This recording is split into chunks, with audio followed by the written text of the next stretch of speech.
In today's episode, I'll talk about two interesting stories. In the first one, I'll talk about why the world is suddenly falling back in love with nuclear energy and what is really driving this very quiet comeback. And in the second story of the day, I'll talk about how India's defense industry is very quietly becoming a manufacturing powerhouse and what it is still holding back. Welcome to the Daily Brief Show by Zerodha, where our aim is to cut through the noise and simplify the biggest news and stories in the financial markets in a way that is easy for all of us to understand, yet one level deeper as compared to your traditional news channels. I'm your host Anurag Bansal, and today is Friday, the 23rd of May.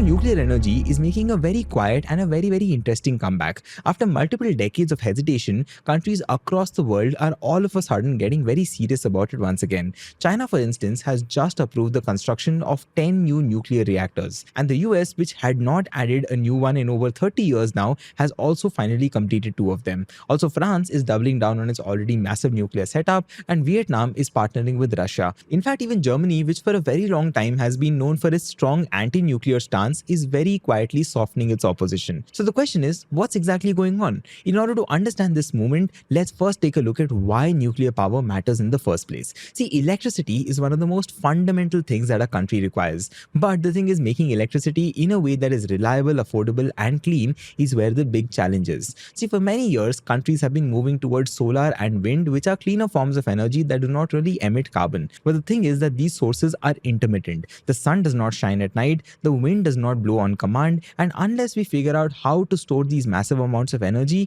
we really cannot run entire power grids on these sources alone. And on the other hand, coal and oil are stable, but they are very polluting in nature. Yes, gas is a slightly better alternative here, but it is still a fossil fuel at the end of the day. So the world is right now in a very difficult spot. We want clean energy, but we also want energy that is always available, and that is exactly when nuclear power comes into the picture. Now, this does not release carbon dioxide while producing electricity, and unlike solar and wind, it runs day and night. A nuclear power plant, for your reference, can keep working non-stop for 18 months without ever needing more fuel. In energy terms, that is pretty incredible, and that is why even though nuclear energy has been quiet for a long time now, it is suddenly gaining attention once again. Countries are realizing that without nuclear, it might be nearly impossible to meet their climate goals while keeping their lights on. But that said, this resurgence was not always obvious. Let me rewind to the very beginning where it all started to give you a good sense of what's exactly happening. See, the science behind nuclear energy began taking shape in 1938 when 2 German scientists discovered something very strange. If you shoot a neutron into a uranium atom, the atom breaks apart, and in that entire process, it releases a huge amount of energy. Now, that's nuclear fission, which is the reaction at the very heart of every nuclear power plant. By 1942, in a small lab under the University of Chicago, a physicist named Enrico Fermi built the world's first nuclear reactor. What he created was a chain reaction. One uranium atom split, released energy, and triggered others to do the same as well. And once that started, the process could keep going on its own. And that basically looked like an endless energy machine. But the world at that time was at war, and so the first use of this powerful discovery was not really for making electricity, it was actually for making bombs. In 1945, the US dropped 2 nuclear bombs in Japan. Cities were destroyed, tens of thousands of people were killed, and the word nuclear became tied to fear, destruction, and unimaginable power. But still, there were people who believed this terrifying energy could also be used for something good. In 1953, the then US president gave a speech that is called Atoms for Peace. He basically suggested turning nuclear technology into something useful, which is something that could power homes and not really destroy them. And the idea, of course, started to catch on. Within a very few years, the world's first nuclear power plants were built. The Soviet Union fired up one in 1954, the UK followed, and then the US. And over the next 2 decades or so, nuclear power spread very quickly. The US built over 100 reactors, France put nuclear at the center of its energy plan, Japan, South Korea, Germany, all of them invested heavily. And for a while at that point in time, it really looked like nuclear energy would completely take over the world. But then everything started to fall apart. In 1979, a nuclear plant in Pennsylvania, which is called 3 Mill Island, had an accident. A reactor suffered a partial meltdown. No radiation was leaked, but the news itself caused a lot of panic. Then in 1986 came the very popular nuclear disaster in Chernobyl in the Soviet Union. A badly designed reactor exploded during a safety test. Radioactive material was released across the entire continent of Europe, and hundreds of thousands of people were evacuated. And that very incident left a very deep scar in public memory. And it's not just that, many years later in 2011, a massive tsunami hit Japan and it knocked out the cooling systems at the Fukushima nuclear plant. 3 reactors melted down. Thankfully, nobody died from radiation, but that particular event was very terrifying. Japan had to shut down most of its reactors, and Germany began phasing out nuclear power almost entirely. And these very accidents entirely changed how the world thought about nuclear energy. People started to believe that it was simply too dangerous to be worth it. But still, nuclear power never really went away. France kept its reactors running, and they still, by the way, get about 70% of their electricity from nuclear today. And the US kept most of its fleet, even if it stopped building new ones. Russia, on the other hand, expanded its nuclear program, and China also started investing heavily in new nuclear technology. Anyway, the reason why nuclear is coming back into focus today is because the energy problem has become a lot more urgent. The world wants to cut emissions, but we also want to keep homes powered and factories running. Solar and wind help, of course, but like I said, they are not really enough. Coal and oil, again, are harmful. Nuclear, for all its baggage that it carries, starts to look like the only clean, scalable, and always on solution. So the question then is, how exactly does a nuclear power plant even work? See, at the very center of it is a very simple process. Take uranium atoms, like I said, hit them with neutrons, and they split apart while releasing heat. That very heat can boil water into steam, that steam can turn a turbine, and that turbine can run a generator. And that is exactly how you get electricity. It's fairly simple. In some ways, you can think of a nuclear plant as a very expensive and a very well-controlled way to boil water in some sense. Now, of course, this process cannot be left to run wild on its own. So therefore, engineers have to insert control rods which are made of materials which absorb neutrons like boron or cadmium. And by moving these rods in and out of the reactor core, they can slow down or speed up the reaction. The whole setup is placed inside a thick container which is surrounded by layers of concrete and steel. Modern reactors are designed with multiple backup systems, and they can even survive earthquakes and even plane crashes for that matter. Anyway, there are a few main types of reactors used today. The most common ones are pressurized water reactors, which use high pressure water to carry heat away from the core. Then there are boiling water reactors, where the water actually boils inside the reactor itself. And there are also pressurized heavy water reactors like the ones we have in India and Canada, which use a special kind of water that lets them use natural uranium. Now, across the world, there are about 440 nuclear reactors in operation, which are spread across 30 countries. And together, they produce around 10% of all the electricity that we use globally. The US, out of everybody, has the largest capacity, which is followed by France, China, and then Russia. And India, in comparison, by the way, has about 24 reactors, where we generate 8 gigawatt of power, which is a very small share, but one that is now set to grow very quickly. The Indian government has recently opened the sector to private investment, and plans are underway to build more reactors and also expand capacity. But where it gets really interesting is that a new generation of reactors is now emerging, and it might really change the game entirely. These are called small modular reactors, or SMRs. See, unlike traditional nuclear plants, which are massive and take decades to build altogether, SMRs are actually very compact. Each one is under 300 megawatt in size, and instead of building them on site, they are designed to be manufactured in factories and shipped to wherever is required. You can think of it like a plug-and-play nuclear energy reactor of sorts.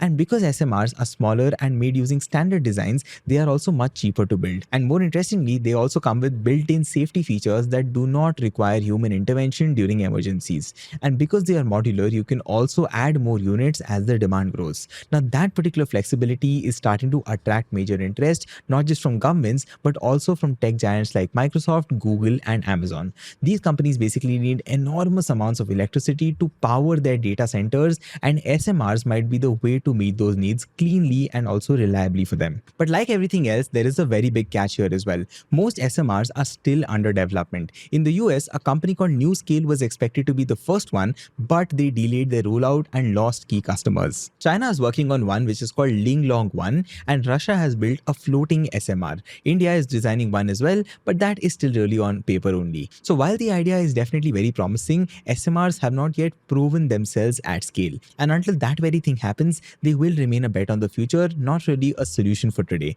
And that brings me to the economics of all of it. See, nuclear power is not cheap, but how much it costs really varies wildly from place to place. In China, the government just approved 10 reactors for $27 billion US dollars. Now that works out to about $23 million per megawatt. In contrast, the UK's Hinkley Point C project costs $43 billion for just 3.2 gigawatts, which is more than 13 million US dollars per megawatt. The US recently completed Vogtle 3 and 4 at a cost of $37 billion for 2.2 gigawatts, which is over $16 million per megawatt.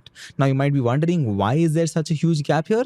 There are several reasons. First is standardization. See, China builds the same designs again and again, where they use the same teams and the same plans, and of course that brings the cost down. The second is cheaper labor. See, China and South Korea have experienced teams that cost less to hire and manage. The third is faster approvals. In the US and Europe, it can take years to get permits, but in China, that particular process is quicker and more predictable. Fourth is financing. Chinese state-owned banks offer loans at low interest rates at around 1.4%. In the West, financing costs can be as high as 10%, and over 10 years of construction, that can add up to billions of dollars. And finally, there is political will. See, China sees nuclear energy as essential. In the West, nuclear has been politically controversial, making large projects harder to push through. But that said, maybe the most important difference still is momentum. China keeps building reactors every year, but the US had stopped it for 30 years. And France has not completed a new one, like I mentioned, since the 1990s. So when you stop building, you also lose skilled workers, suppliers, and the entire rhythm that is needed for large-scale execution. So therefore, it is no surprise whatsoever that the center of nuclear growth has completely shifted away from the US and Europe and now towards China. But that said, other countries are now waking up as well. In the US, for instance, new tax credits are being offered for nuclear power through the Inflation Reduction Act. In Europe, nuclear power is now officially counted as green investment. Japan is also restarting its old plants, and South Korea has reversed its decision to shut down its reactors. Even countries like Poland, Bangladesh, and Egypt are now entering the nuclear space for the very first time ever. Now, none of this means that nuclear power is perfect for sure. Nuclear waste still remains a big problem. Public fear has also not gone away, and building plants is still very slow and expensive, especially in the western parts of the world, like I recently mentioned. But the need is very clearly growing, and as we move away from fossil fuels and we try to stabilize our grids, the case for firm and zero carbon energy becomes harder to ignore. And in that context, nuclear energy, for all of its complexities, might just be what the world requires right now. On that note, let's move on to the second story of the day. See, there has been a very quiet but steady transformation unfolding in India's defense industry, and the numbers now speak louder than ever. In the financial year of 23-24, India produced defense equipment worth 1.27 lakh crore rupees, which is the highest that we have ever done, which we also covered in the story that we did yesterday. Now, this figure may seem abstract at first, but it is a very big deal. This tells us that India is no longer just buying weapons from other countries, it is actually building more and more of them at home itself. But to understand why exactly this even matters in the first place, let's take a very quick step back. See, for decades, India depended heavily on foreign nations to meet our defense needs. Roughly 70% of what our military used, right from tanks to fighter jets, came from outside our country. And that basically meant that every time tensions rose or a war broke out, God forbid, somewhere in the world we were at the mercy of other countries' decisions, pricing, and also politics. If a country did not want to sell us a certain weapon, or if there was a delay in shipments, we did not have many options to rely on. And that is why India has been trying to now build more defense equipment on our own, which is a goal usually referred to as defense indigenization. And now that effort is also beginning to show results. In 2023-24, the Ministry of Defense handed out 193 new contracts to buy equipment, and almost all of them, around 92% to be exact, went to Indian companies. In value terms as well, more than 80% of all contracts stayed within our country itself. Now that, mind you, is an absolute reversal from the past, and it also shows that India is finally taking big steps towards becoming self-reliant in the field of defense. But that said, it's not only about building for ourselves, we are also selling it to others. Just 10 years ago, India's defense exports were barely 686 crore rupees. But last year, they touched 23,622 crore rupees, which is a 34 times increase. Indian-made defense gear has found buyers in over 100 countries, including major powers like the US and France, and even war-torn nations like Armenia. India. And the government now have an ambitious goal in mind. They want defense exports to hit 50,000 crore rupees by as early as 2029. And all of this, mind you, is being backed by some serious amount of money. India's total defense budget for 2025-26 is 6.81 lakh crore rupees, which is the third largest in the entire world after US and China.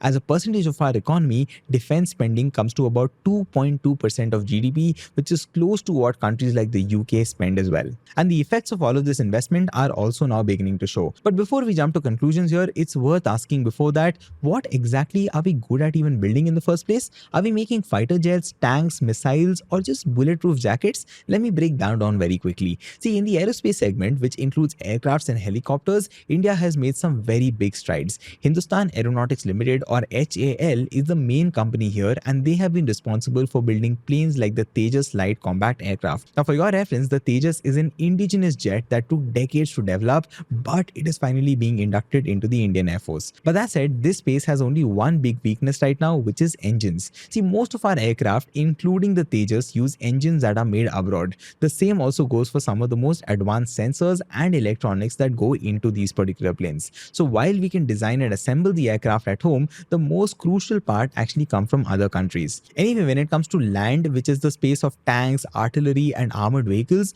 we've had some amount of mixed success. India's Defense Research and Development Organization, or DRDO, has developed equipment like the Arjun battle tank and the AT-AGS artillery gun, but they have not really been widely adopted yet. The Indian Army still prefers Russian origin tanks, and many specialized artillery systems are still being imported. But that said, private players like Tata and Mahindra have now started to step up, and they are now building troop carriers and other vehicles for the military, which is showing some amount of promise. But that said, when it comes to missiles, this entire picture turns a lot more positive. India has built several types of surface-to-surface missiles like the Agni and Prithvi series, and also the BrahMos cruise missile, which was, by the way, jointly developed with Russia. And most of these are now manufactured in India by Bharat Dynamics Limited, and we have even started to export them. And this is one area where India is relatively self-sufficient and globally competitive. But even bigger than that is our naval production, which might be the biggest success story of all. See, Indian shipyards have built everything from aircraft carriers to submarines. Companies like Mazagon Dock, Cochin Shipyard, and even private players like L&T have all been a big part of this transformation.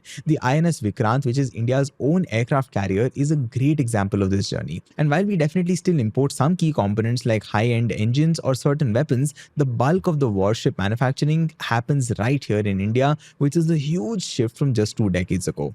Anyway, then there is defense electronics, which is the newest and the fastest growing part of the defense industry. See, today's warfare depends as much on sensors, communication systems, and electronic warfare tools as it does on guns and missiles. And in this space, India has started seeing some real momentum.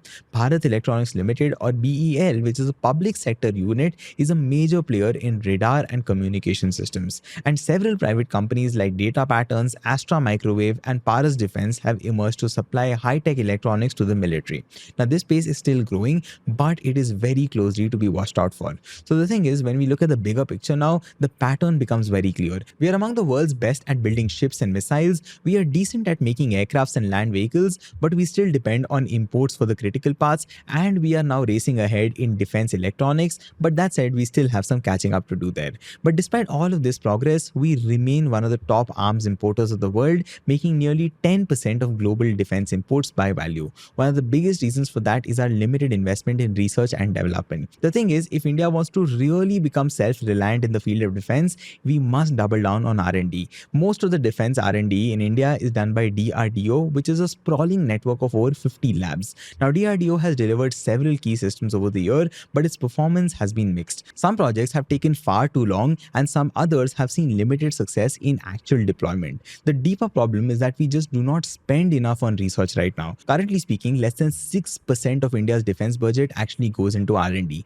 If you compare that to the US or China, the figure is close to 15 or 20%. And that gap basically explains why India struggles with advanced technologies like jet engines, hypersonic weapons, or even AI-enabled systems. Now, these are not products you can buy off the shelf. They require years of patient, expensive, and risky research. And until India is willing to invest heavily into that, we will always be playing catch-up against other countries. But that said, it's not all negative. In the recent years, the government has tried to spur innovation through new initiatives. One of the biggest efforts here is IDEX, which is Innovations for Defense Defense Excellence, which was launched in 2018, and this scheme supports startups and small businesses working on defense technology. Till now, it has roped in over 600 startups and it has funded the development of hundreds of prototypes. There are also broader policy measures like Make I projects, where the government shares the cost of R&D and setting up of defense industrial corridors in Uttar Pradesh and Tamil Nadu in order to build regional hubs for manufacturing and innovation. But that said, there is still a long road ahead for us. Most of our defense and R&D is still being driven by the government, which basically means that private sector participation remains very low. And that leads to underfunding, slower execution, and a maze of red tape. So until private players feel confident enough to invest in their own research, or for that matter, partner freely with the government, we may not really be able to fully unlock the potential of defense innovation. But anyway, beyond R&D, there are other problems as well. One of them is the long and slow procurement cycle. See, in India, it can sometimes take years and even decades to go from identifying a need to actually signing a contract and even receiving the equipment eventually. For companies, this makes business very, very tricky. Cash flows are unpredictable and costs usually run over. Then there are execution issues as well. Even after a contract is awarded, delays are common, especially in shipbuilding or large manufacturing projects. There are missed deadlines, quality problems, and also production bottlenecks. And just because a company gets a contract does not mean they will deliver. That is something that investors usually end up forgetting. Anyway, finally, there is the issue of having just one buyer. In India, like I said in the previous story as well, the defense customer is almost always only the government. And unlike other industries where you can sell to multiple clients, here you have to be dependent on only one single buyer. If the Ministry of Defense delays orders or they cut down on spending for whatever reason, the company suddenly has nowhere else to look. Exports are still small, and for obvious reasons, most technologies cannot be sold to civilians like you and me. So the thing is, until we build up a strong export market or we find dual use applications, defense firms will remain tightly linked to government spending cycles. But even with all of these challenges, one thing is very clear: India's defense industry is in the middle of a big transformation. The scale of production has gone up, indigenous capability has improved, exports have surged, and most importantly, there is political and strategic will to make India more self-reliant in the space of defense. That brings me to the end of the two stories of the day. With that, let's move on to the final section and talk about the quick news headlines. First, India's imports of Russian crude oil are set to reach approximately 1.8 million barrels per day in May, which marks the highest level in the past 10 months, according to ship tracking data from Kepler. The surge is driven by strong demand for the light sweet ESPO crude, with Indian refiners recently securing over 10 cargoes for June loading. Second, Bajaj Auto has announced plans to take control of Austria's KTM AG as part of an 800 million euro debt infusion, which is aimed at reviving the financially troubled motorcycle brand. KTM, which filed for court restructuring in the month of November due to severe liquidity issues, will see creditors receive 30% of their claims in cash by May 23rd. Third and the final one for the day, TCS or Tata Consultancy Services has received an advanced purchase order worth 2,903 crore rupees inclusive of taxes from Bharat Sanchar Nigam Limited or BSNL for enhancing its 4G mobile network. The order covers planning, engineering, supply, installation, testing, commissioning, and annual maintenance across 18,685 BSNL sites. That's all the news and stories I have for you today. I hope you enjoyed this show. This is your host Anurag Bansal signing off. Take care and goodbye. Disclaimer: this content is for informational purposes only. None of the stocks, brands, or products mentioned are recommendations or endorsements.